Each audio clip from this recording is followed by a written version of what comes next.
Euh, j'ai donné comme titre à cette méditation. En fait, c'est un peu les messages se suivent, en fait, s'enchaînent depuis plusieurs semaines. Consulter, consulter pour comprendre.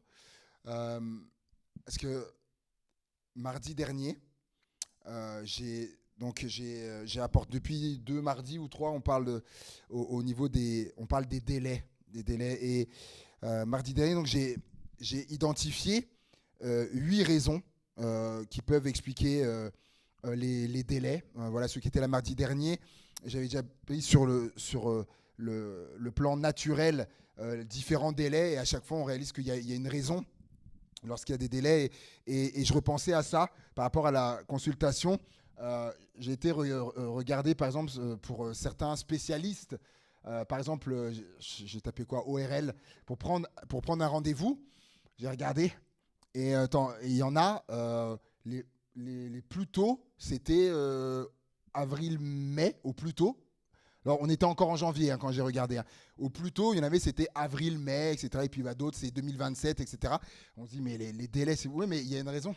C'est parce qu'il y a plus de demandes que d'offres.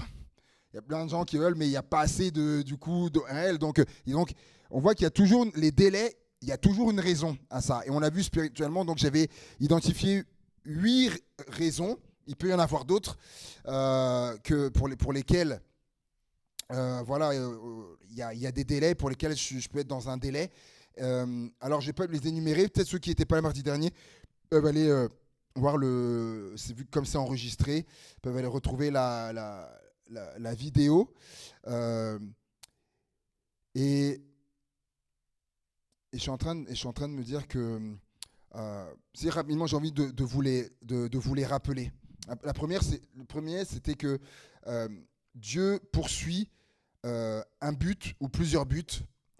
La deuxième raison, c'est une attitude rebelle. Troisième chose, on doit encore se développer. C'est qu'on doit encore se développer comme l'arbre, etc., pour porter du fruit. Quatrième chose, c'était certains événements doivent se produire avant que la promesse ou que la chose arrive. Voilà, il y a des événements qui doivent se produire avant.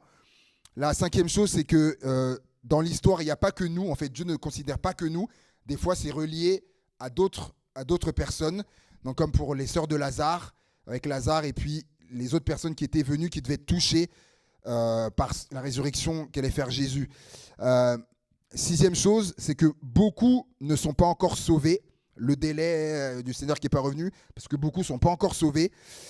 Septième raison, pour un délai, c'est qu'il y a un combat invisible qu'on ne voit pas, comme Daniel, qui a attendu la réponse pendant 21 jours.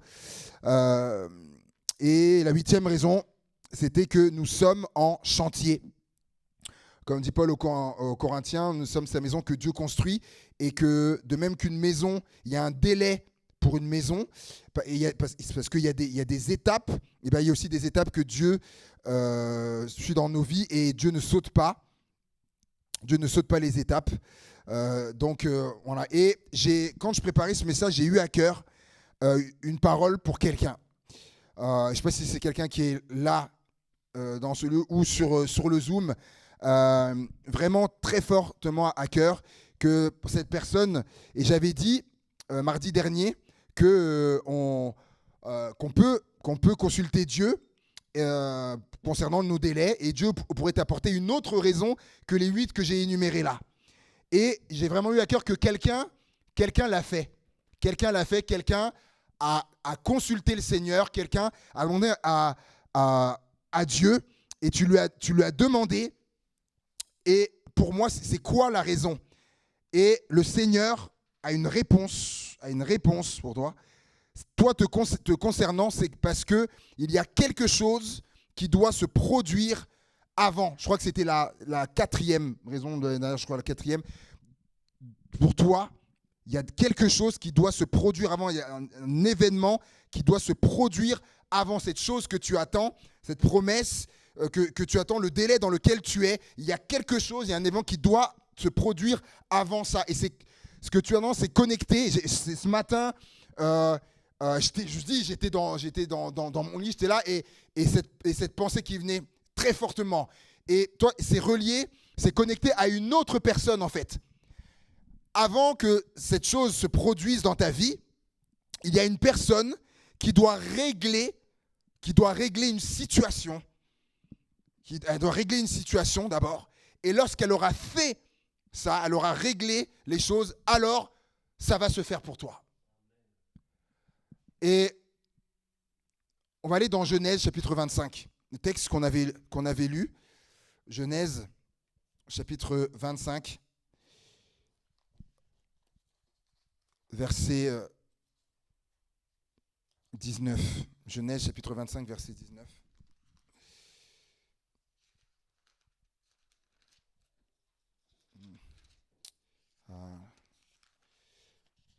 Verset 19.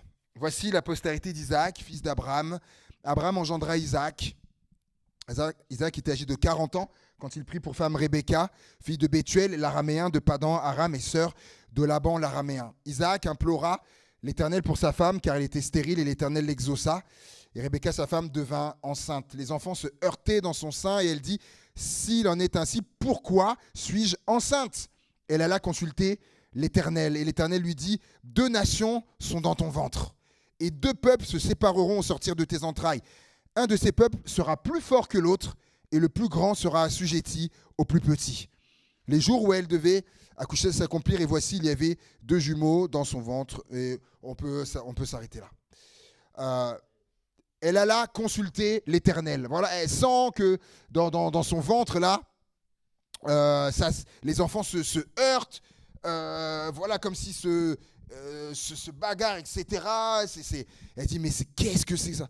Et je pense, en fait, Rebecca, elle devait dire, mais qu'est-ce qui se passe? Et elle avait besoin de comprendre ce qui se passait dans son ventre. Elle avait besoin de comprendre. Et c'est intéressant, elle alla consulter l'Éternel, et il va lui dire, et Dieu va lui dire, voilà ce qu'il y a dans... Elle avait besoin de comprendre. Dimanche, il y a une chrétienne, voilà, qui me parlait et qui me disait, tu sais, David, elle me dit, cette année, elle dit, parce que chaque année, elle fait ses études, etc., dans certains livres de la Bible. Et là, cette année, elle ne savait pas sur lequel elle demandait au Seigneur de la guider. Et elle me dit, David, et puis elle dit, du coup, j'ai commencé à lire du coup l'histoire avec Abraham. Et elle me dit, j'arrive à l'histoire avec Agar. Et elle me dit, quand je suis arrivé là, je me suis dit, mais comment ça se fait? Elle dit, mais comment ça se fait? Elle dit, mais elle vient d'où Agar? Elle était là, elle lisait. Elle dit, mais pourquoi Abraham, ça, ils ont une servante? Elle me dit, David, dans la semaine, je suis là et elle dit, je voulais comprendre. Elle dit, le dimanche, tu prêches sur ça. Elle dit, tu expliques comment le détour qu'ils ont fait en Égypte, etc. Et ce qu'il y a eu. Et moi, j'étais émerveillé. Et elle me dit, c'est pas fini. Elle dit, quand je poursuivais tout ça, mes lectures, elle dit, je tombe à un moment donné et je tombe sur l'histoire de Lot. Elle dit de Lot, et qui à un moment donné, quand les personnes viennent chez lui là, et que les hommes de la ville veulent leur faire du mal, et qui vont dire, non mais ne leur faites pas de mal, j'ai 2 filles ici qui n'ont pas connu d'homme, je vais vous les envoyer, et faites d'elles, vous ferez ce que vous voudrez. Et elle me dit, je lisais ce passage, et elle me dit, je me disais, mais pourquoi Lot fait ça? Elle dit dans la semaine, et elle me dit dimanche, elle dit, j'arrive dimanche au culte, elle dit, tu prêches sur ça. Donc elle avait besoin de comprendre, et elle demandait au Seigneur de l'éclairer, et Dieu lui a répondu à travers ça. Et c'est vrai que par rapport à ça, je lui ai dit ceci. Je lui ai dit, c'est comme si tu vas dans une pièce, admettons, tu vas dans une pièce avec des gens où toutes les personnes qui sont là fument, admettons. Tu es dans une pièce et toutes les personnes fument, voilà, et pendant toute une journée. Et donc, je lui dis, donc on discutait, je lui dis, tu vois, à la fin de la journée, je lui dis, mes vêtements, ils vont être imprégnés de la fumée, n'est-ce pas? Et sans parler des... c'est pas le hammam, hein, sans parler des inhalations qu'il y aura eu. On est d'accord donc qu'il va y avoir un effet sur moi. Et peut-être je vais tousser, peut-être que je vais avoir je sais, voilà. Il va y avoir un effet sur moi. Et en fait, je lui dis, c'est ce qui s'est passé pour Lot. Je lui dis, en fait, Lot a été pollué par l'atmosphère qui était du coup à Sodome et Gomorrhe. Et je lui dis, en fait, il a été contaminé par la mentalité, l'état d'esprit qui régnait à Sodome et Gomorrhe. C'est comme, si on peut mettre, c'est dans la diapo d'après, je crois, avec les fruits, sauf erreur. Voilà. Sauf qu'il faut le prendre à l'inverse. Ça, donc, il y a ce fruit qui est là, qui est pourri. Vous savez, qu'est-ce qui va se produire après dans la suite des jours? Ça va pourrir tout l'ensemble. Sauf que dans l'histoire de Lot, c'est l'inverse. Enfin, l'inverse. C'est, vous prenez la majorité des oranges qui sont pourries, Sodome et Gomorrhe, pourri par le péché, Dieu a quand même voulu détruire les villes, c'est pas rien.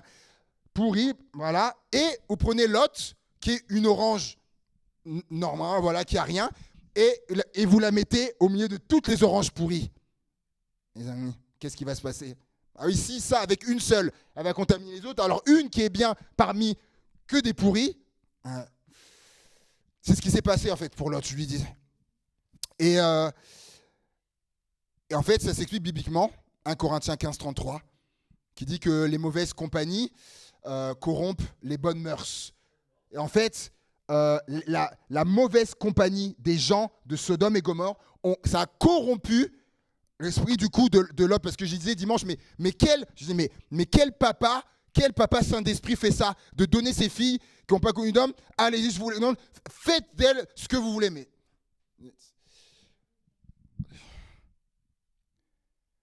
et le besoin de comprendre, cette chrétienne, elle avait besoin de comprendre. Et parfois, on a besoin de comprendre. C'est arrivé à David, on le voit dans 2 Samuel 21, 2 Samuel, chapitre 21. À un moment donné, il a eu besoin de comprendre quelque chose. 2 Samuel 21, du temps de David, verset 1er. 2 Samuel 21, verset 1er. Du temps de David, il y eut une famine qui dura 3 ans. David chercha la face de l'Éternel et l'Éternel dit, c'est à cause de Saül. Donc la raison de cette famine, c'est à cause de Saül et de sa maison sanguinaire, c'est parce qu'il a fait périr les Gabaonites. Je vais vous lire une autre version qui dit, pendant le règne de David, une famine sévit pendant 3 années. David en demanda avec instance la raison à l'Éternel. Avec instance, il demandait la raison, mais le pourquoi de cette famine qui dure, la raison à l'Éternel. L'Éternel lui répondit, cela arrive parce que Saül et sa famille sanguinaire ont fait périr les Gabaonites. Dieu lui donne la raison. David avait besoin de comprendre pourquoi cette famine, et Dieu lui a donné la raison. Tu veux savoir pourquoi? C'est à cause de ça, de Saül et sa famille qui ont fait périr les Gabaonites. Mais on disait, quand j'ai lu ça ce matin, j'ai dit mais en fait, mais ça nous rappelle à dimanche. Vous vous rappelez de la ruse? Vous vous rappelez l'histoire de la ruse de Josué et les Gabaonites? Est-ce que c'est ceux de dimanche pour les Givordins? Josué qui va se faire avoir avec le peuple, les Gabaonites qui vont lui dire « Oh, nous venons de loin, etc. Regarde nos chaussures usées, regarde nos gourdes, etc. Le pain qui est sec, on marche depuis tellement longtemps. Et du fait, faites alliance avec nous. » Et le texte dit que c'était une ruse. C'était une ruse. Alors qu'ils étaient juste à côté. Et c'était les Gabaonites. Et du coup, on l'a vu dimanche, ils n'ont pas consulté Dieu. Et ils ont accepté, ok, on fait alliance avec vous. Et en fait, dans l'alliance qu'ils ont faite, ils leur ont juré qu'on ne mettra pas la main sur vous, on ne vous tuera pas. Retenez bien, on ne vous tuera pas. Saül, donc l'alliance a été faite. Il faut comprendre quelque chose. Dieu, les alliances, c'est quelque chose de très important, une alliance qui a été faite. Certes, ils se sont fait avoir, mais comme l'alliance a été faite, il faut respecter l'alliance. Et Saül et sa maison Eux n'ont pas respecté, ils ont tué les Gabaonites. Et c'est pour ça que cette famine est venue. Et donc David cherchait, mais il cherchait à savoir, à comprendre pourquoi il y a ça. Dieu lui a dit, voilà, c'est à cause de ça. Des fois, on a besoin de comprendre les choses. Eh bien, j'aimerais te dire, Dieu, il peut te répondre. Il peut te répondre. Et il y a également, en parlant de Josué, vous savez que Josué, à un moment donné, avant de prendre la ville de Haï, ça va d'abord être une défaite. Ils vont éprouver une défaite. Et là, dans Josué, au chapitre 7, Josué, chapitre 7, et au verset 4, Josué 7, verset 4, donc là, ils éprouvent une défaite. Et alors que Dieu avait dit, voilà, vous allez conquérir les villes, etc. Tout ça. Donc avant, il y a eu Jéricho, extraordinaire. Wow, la conquête de Jéricho. Derrière, aïe, ils arrivent. Et d'abord, défaite. Et là, verset 4, il est dit, verset 6, Josué déchira ses vêtements et se prosterna jusqu'au soir, le visage contre terre devant l'arche de l'Éternel, lui, les anciens d'Israël, et ils se couvrirent la tête de poussière. Josué dit, mais Seigneur éternel, pourquoi as-tu fait passer le Jourdain à ce peuple pour nous livrer entre les mains des Amoréens et nous faire périr? Il ne comprend pas. Josué ne comprend pas pourquoi ils ont éprouvé une défaite. Et Dieu va lui répondre. Si tu connais ce texte, ce qui s'est passé, Dieu va dire, il y a l'interdit au milieu. En fait, ce qui devait être dévoué par interdit, ce qui devait être donc détruit, eh ben, il va dire, il y en a qui ont gardé ces choses, ils les ont cachées. Et ça, vous savez comment Akan va être désigné, malheureusement, lapidé, avec sa famille. Josué ne comprenait pas, il avait besoin de comprendre. Et Dieu va lui dire, c'est à cause de ça. Et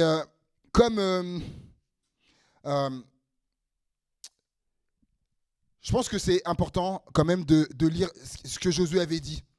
Dans Josué 6, verset 18, Josué avait dit « Gardez-vous seulement de ce qui sera dévoué par interdit, car si vous preniez de ce que vous aurez dévoué par interdit, vous mettriez le camp d'Israël en interdit et vous y jetteriez le trouble. » Donc, ils avaient ce qui devait être détruit, Akan, du coup, avait pris ça et l'avait caché. Et ça m'a rappelé une situation. Et il dit, si vous faites ça, ça mènera le trouble. Je connais quelqu'un. Vous savez, dans le pastorat, on en voit des choses, vit des choses, on en entend des choses. Et je connais une personne qui vit le trouble, clairement, dans sa vie. Et c'est une personne qui cache des choses. Dans sa vie maritale, des choses. Et vous savez, et je me disais, cette personne-là, elle vit du trouble. Elle vit du trouble. Et je me disais, si cette personne allait consulter le Seigneur et ne comprenait pas pourquoi, Dieu pourrait lui dire, mais il y a des choses que tu caches. Il y a des choses que tu caches. Et Pharaon, je pensais à Pharaon, qui avait besoin de comprendre ses songes. Avec Joseph, il a fait ses songes avec les épis maigres, gras, les vaches grasses, maigres, etc. Et il a besoin de comprendre. À tel point, d'abord, il va inviter les astrologues, les magiciens, etc., qui n'arrivent pas. Et cet homme qui va se rappeler de Joseph. Ah, quand j'étais en prison. Et comme ça qu'ils vont appeler Joseph. Et que Joseph va expliquer les songes, du coup, à Pharaon. Il avait besoin de comprendre. Et je termine avec ça. Les disciples, à un moment donné, ont eu besoin de comprendre quand Jésus a parlé de la parabole de l'ivraie, par exemple, dans Matthieu 13. Matthieu 13, on va lire le verset 36. Matthieu 13, 36. Donc Jésus va parler de la parabole de l'ivraie. Et puis, il est dit, verset 36, « Alors il renvoya la foule et entra dans la maison. Et ses disciples s'approchèrent de lui et dirent, explique-nous la parabole de l'ivraie. » Ils avaient besoin de comprendre. Il va leur dire, il répondit, celui qui sème la bonne semence est le Fils de l'homme. Le champ, c'est le monde. La bonne semence, ce sont les fils du royaume. L'ivraie, ce sont les fils du malin. L'ennemi qui l'a semé, c'est le diable. La moisson, c'est la fin du monde. Et les moissonneurs, ce sont les anges. On va s'arrêter là. Et donc Jésus va leur expliquer, ils avaient besoin de comprendre.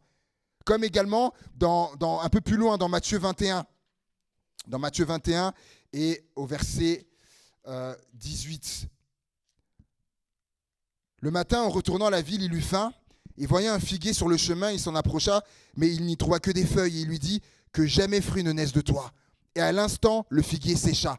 Les disciples qui virent cela, furent étonnés et dirent, Seigneur, comment ce figuier est-il devenu sec en un instant? Ils avaient besoin de comprendre. Et Jésus leur répondit, je vous le dis en vérité, si vous aviez de la foi et que vous ne doutiez point, non seulement vous feriez ce qui a été fait à ce figuier, mais quand vous diriez à cette montagne, toi de là et jette-toi dans la mer, cela se ferait. Tout ce que vous demanderez avec foi par la prière, vous le recevrez. Ils avaient besoin de comprendre ce que Jésus avait fait avec ce figuier. Ils avaient besoin de comprendre. As-tu peut-être besoin de comprendre quelque chose? Eh bien, j'aimerais te dire,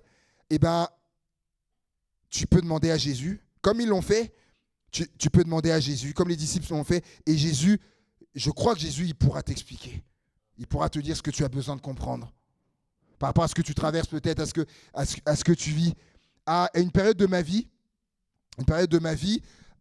et c'est ma conclusion, à une période de ma vie, j'ai eu besoin de comprendre quelque chose. Je traversais un désert, on ne va pas afficher tout de suite. Je traversais un désert, vraiment un désert difficile, très difficile. Plusieurs fois, des fois, à en pleurer. Quand j'étais seul, je ne comprenais pas. Je comprenais pas ce qui m'arrivait, ce que je traversais. Et puis un jour, mon Seigneur, mais je comprends pas ça. Je comprends pas. C'est le Seigneur, il répond pas forcément tout de suite. Hein. Je crois que c'est arrivé peut-être des mois plus tard. Le Seigneur, il a ses délais, hein. Il a son temps. Et puis un jour, et il répond comme il veut. Un jour, je vais au travail et je mettais la Bible du coup en audio en voiture. Et puis là arrive Deutéronome 8. Et là, lorsque mes oreilles entendent Deutéronome 8, vous le savez, quand le Seigneur nous parle, et là, Deutéronome 8 qui est là, et là, je sens le Seigneur qui me parle et qui dit, souviens-toi de tout le chemin que l'Éternel, ton Dieu, t'a fait faire pendant ces 40 années dans le désert.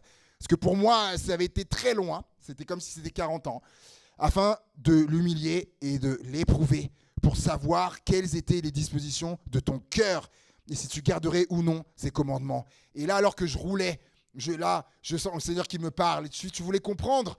Et donc, des mois plus tard, il ne m'a pas répondu à l'instant, des mois plus tard, il m'a dit, tu voulais comprendre. C'est pour ça que tu as traversé ce désert. Je voulais connaître quelles étaient les dispositions de ton cœur et savoir si tu garderais mes commandements ou non. Et là, j'étais là. En fait, j'ai compris. Ce désert qui m'avait fait traverser, il voulait savoir si ce désert qui était là, si je l'abandonnerais, si je lèverais le poing contre lui, si j'enverrais tout balader, dire mais Seigneur, si c'est ça, de te servir, de t'appartenir, etc. Mais parce que c'était vraiment difficile et long, le désert que j'ai traversé. Et le Seigneur voulait voir, il dit, je voulais voir quelles étaient les dispositions de ton cœur. Wow. Tu vois. Et Dieu a répondu à Rebecca, elle voulait savoir ce qui se passait dans son ventre. Dieu a répondu à la chrétienne dimanche qui me racontait tout ça. Dieu m'a répondu à moi et il peut te répondre aussi. Si tu as besoin de comprendre, il peut te répondre.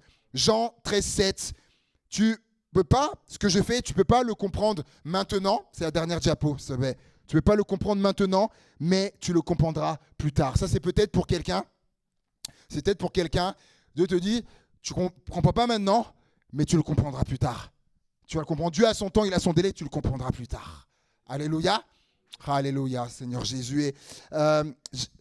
Alléluia. Seigneur, merci pour ta parole. Merci pour ta parole, Seigneur. Et tu nous connais, Seigneur. Et tu sais, tu lis en nous, Seigneur, et tu sais s'il y en a qui ont besoin peut-être de comprendre quelque chose. dans leur saison de vie, dans ce qu'ils traversent, dans des questionnements, dans tout un tas de choses, dans les délais, dans plein de choses, Seigneur. Peut-être ils ont besoin de comprendre, Seigneur. Eh bien, Seigneur, on a vu tous les exemples. Les gens ils avaient besoin de comprendre. Et tu as pris le temps de répondre. Que ce soit, mon Dieu, pour Josué, que ce soit pour David, que ce soit pour Rebecca, que ce soit pour les disciples. Ouais, tous les exemples, Seigneur, mon Dieu, tu l'as fait. Et Seigneur, nous aussi, Seigneur, nous sommes à toi. Et la Bible dit, tu n'as pas changé, tu es le même. Si tu as pris ce temps de leur répondre, Seigneur, tu peux le faire pour nous, tu peux le faire pour quelqu'un ce soir qui a besoin de comprendre, Seigneur. Oh Jésus, nous on ne te force pas la main, Seigneur, par rapport au délai ou au temps, toi tu sais, mais en tout temps tu le fais. Tu peux le faire ce soir. Ça se trouve, tu l'as fait à travers la prédication. Peut-être tu vas le faire cette nuit, demain, dans quelques semaines, dans quelques mois. Mais Seigneur, je crois que Seigneur, tu nous laisses, j'ai remarqué, tu nous laisses jamais dans le flou, Seigneur. Tu es le Dieu de la clarté, Seigneur. Jésus. Alors s'il y a quelqu'un qui a besoin de réponse, qui a besoin d'être éclairé, qui a besoin de comprendre, Seigneur, ma prière, je prie pour lui ou elle ce soir. Je prie pour lui ou elle, Seigneur. Alléluia, afin que tu apportes des réponses. Tu apportes des réponses, Seigneur. Alléluia. Toi qui es merveilleux, riche en bonté et justement riche en réponses. Riche en réponses, Seigneur. Alléluia. Oh Seigneur, à toi la gloire, Jésus. À toi la gloire, Jésus. Alléluia. Peut-être s'il y a quelqu'un qui veut prier par rapport à ça, peut-être je veux laisser un espace là. Si quelqu'un veut prier par rapport à ça, peut-être.